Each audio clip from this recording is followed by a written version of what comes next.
ഇവിടെ ട്രീറ്റ്മെന്റിൽ വന്നിട്ടുള്ളതിൽ ഏറ്റവും പ്രായം കൂടിയ ഒരു ദമ്പതികൾ എത്ര വയസ്സുള്ളവരായിരുന്നു? ഇവിടെ 44 വയസ്സ് വരെയൊക്കെയാണ് നമ്മൾ ട്രീറ്റ്മെന്റ് കൊടുക്കുന്നുള്ളൂ. നമുക്ക് 44ലൊക്കെയാണ് നമ്മൾക്ക് നമ്മുടെ മരുന്ന് വെച്ച് ഗർഭിണിയായിട്ടുള്ളൂ. 44 കഴിഞ്ഞിട്ട് ഗർഭിണിയാവുമ്പോൾ 45 46-നുള്ളിൽ അവർ പ്രസവിക്കുന്നു എന്നുള്ളതാണ്. അപ്പം അതിനപ്പുറത്തേക്കുള്ളത് സാധാരണ രീതിയിലുള്ള രോഗികളെ കിട്ടിയിട്ടില്ല. കാരണം 44 വയസ്സാണ് നമ്മൾ പറയുള്ളൂ. അതിനപ്പുറത്ത് വരികയാണെങ്കിൽ നമ്മൾ എടുക്കുന്നില്ല എന്ന് പറയും. പിന്നെ പലതവണ നമ്മൾക്ക് ഈ ചികിത്സിക്കേണ്ടി വരുന്നുണ്ട്. അതെങ്ങനെ എന്ന് പറഞ്ഞാൽ വരുന്ന പേഷ്യൻസിന് ഇപ്പോൾ 3-4 പേഷ്യൻസ് അതുപോലെ വന്നിട്ടുള്ളതാണ്.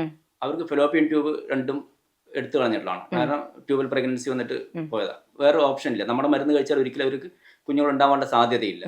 അപ്പോൾ അവർക്ക് IVF ആണ് പിന്നെയുള്ള ഓപ്ഷൻ. ഈ IVF 4-5 തവണ പരാജയപ്പെട്ടതാണ്.